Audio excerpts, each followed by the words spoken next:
Pak Profesor Nurrahman dalam rangka apa nih ke Mahat Az-Zaitun, Pak?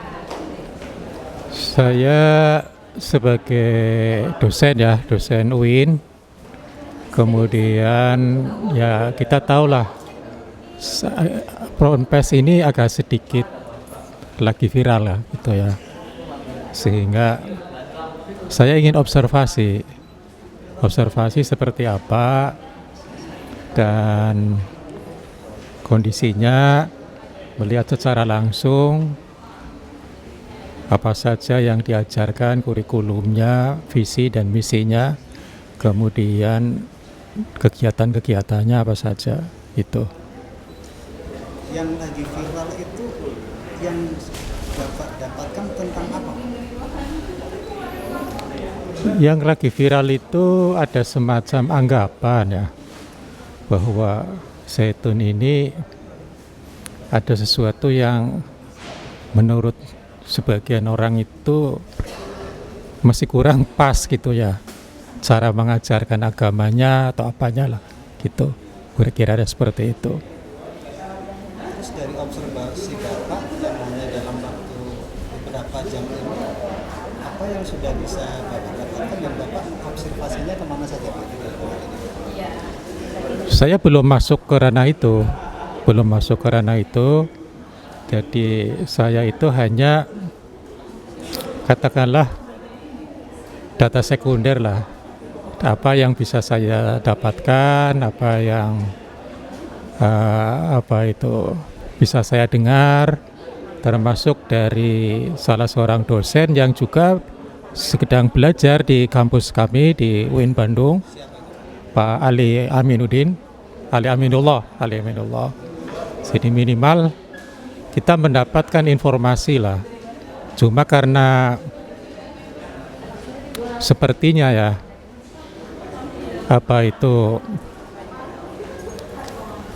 yang dalam tanda petik itu seperti dibidik ya. Yang dibidik adalah syekh. Ya tentunya lebih bagus itu kalau yang klarifikasi syekh sendiri gitu.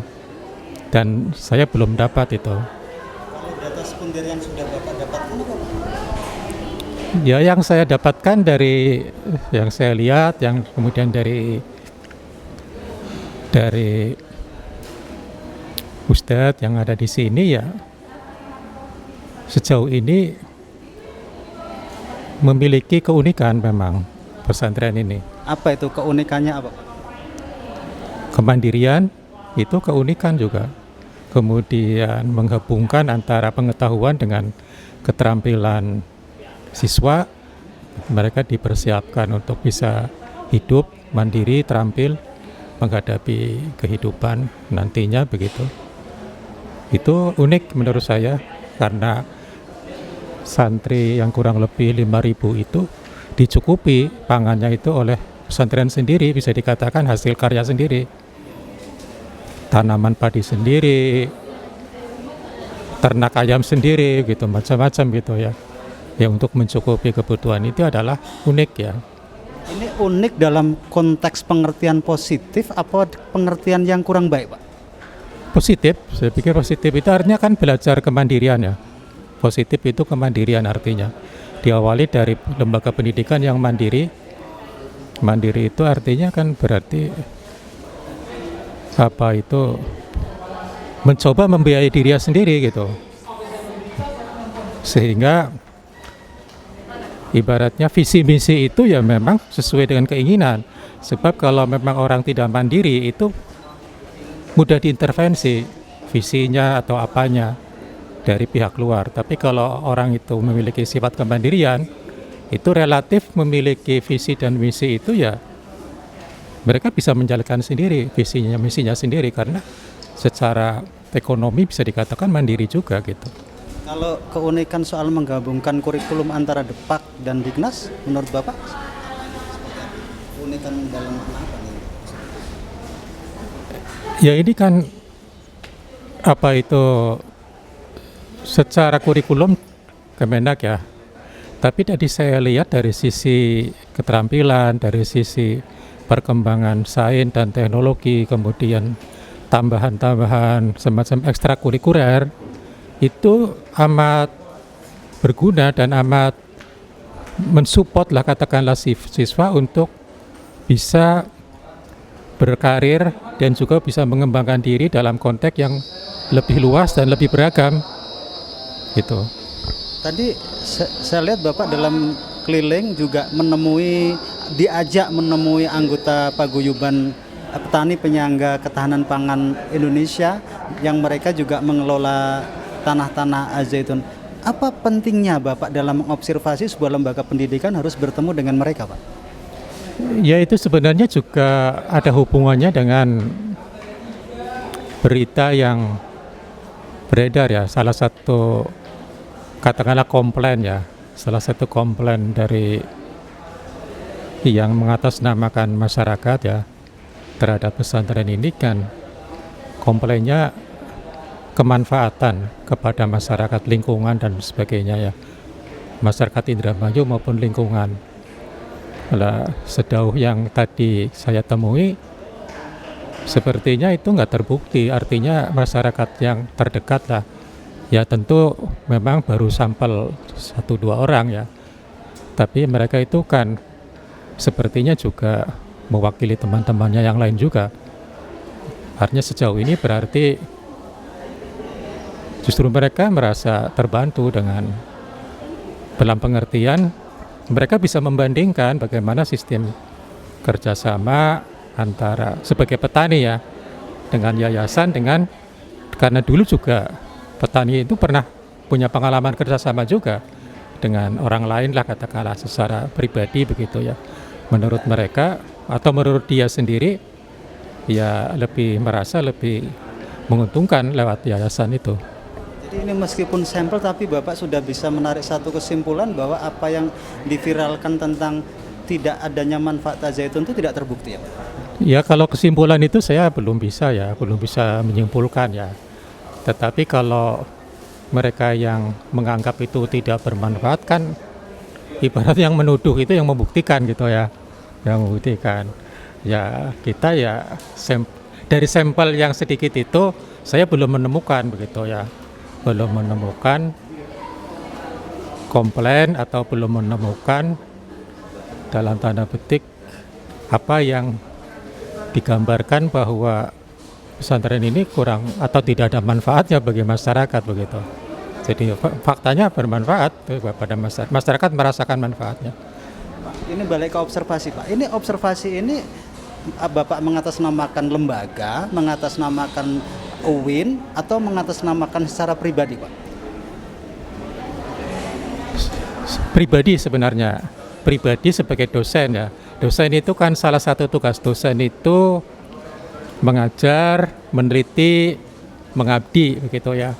Setelah ini bagian dari proses pengamatan yang juga nanti bisa dikatakan bagian dari proses penelitian juga.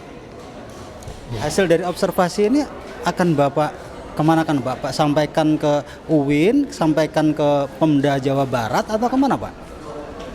Saya bukan kapasitas untuk memberikan masukan ya, tetapi minimal sebagai dosen itu bisa menjadi bahan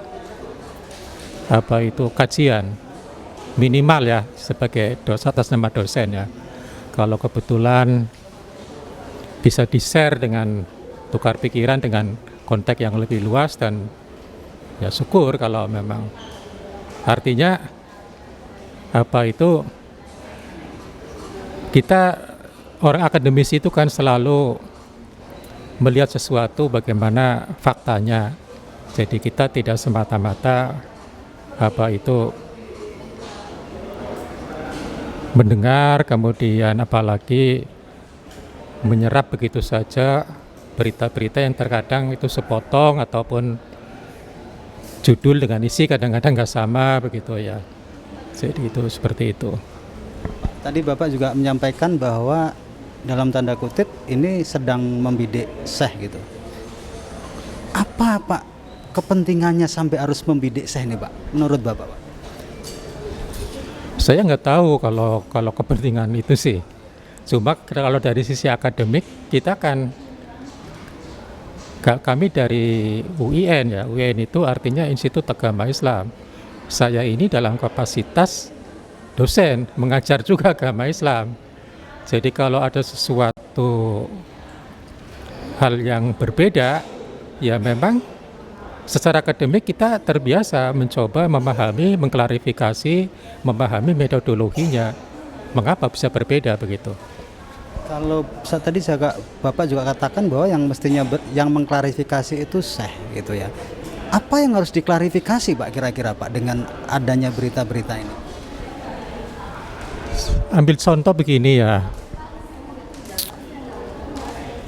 Memang saya pernah mendengar syekh itu mengatakan bahwa salah satunya saja ya, qala Rasulullah fil Qur'anil Karim misalnya. Qala Rasulullah fil Qur'anil Karim itu memang tidak lazim. Tidak lazim dikatakan di masyarakat Indonesia. Sebab biasanya kalau Al-Qur'anul Karim itu kan qala Allahu fil Qur'anil Karim, bukan qala Rasulullah. Tetapi kalau kita lihat dari sisi akademik ya memang Al-Quran itu mengandung dua dimensi sebenarnya, dimensi ketuhanan, dimensi kemanusiaan. Dimensi ketuhanan ya wahyu itu dari Tuhan, tapi dimensi kemanusiaan kan turun kepada manusia, yang mengucapkan juga manusia. Nabi itu kan manusia juga, bahasanya juga bahasa manusia. Jadi kalau memang dikatakan qala Rasulullah, itu tidak sepenuhnya salah juga gitu. Tapi kan itu yang menjawab mestinya syekh gitu, bukan saya gitu. Pak, dari kunjungan sebentar ini keliling observasi secara sederhana, bagaimana Bapak menggambarkan Az-Zaitun itu Pak? Ya, Az-Zaitun itu tidak mungkin lahir kalau tidak ada katakanlah semacam mimpi besar lah, katakanlah keinginan besar untuk membangun suatu peradaban yang besar, yang damai, yang seperti visinya lah begitu. Itu tidak mungkin ada kalau tidak diawali dengan katakanlah mimpi-mimpi ataupun cita-cita besar itu. Di balik lembaga yang besar itu ya biasanya ada mimpi besar juga di situ.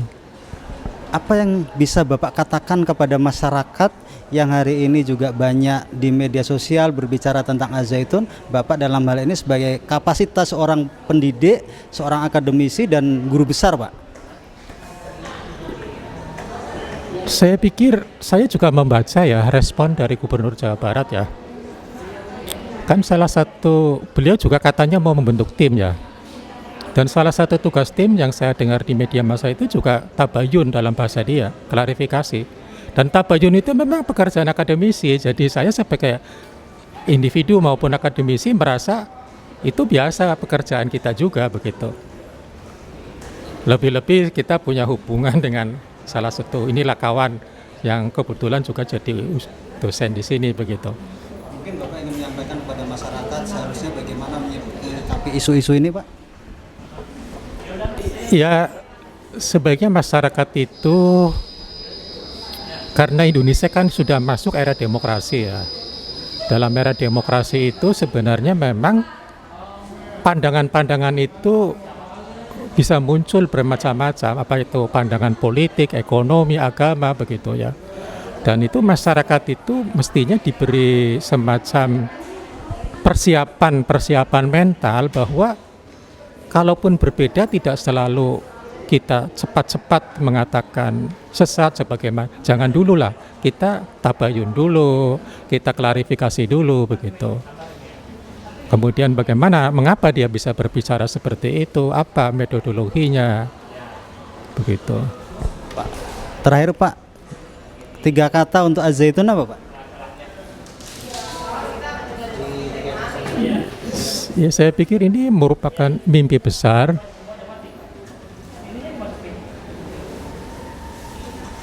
Banyak tantangan dan mesti sabar gitu. Baik. Terima kasih.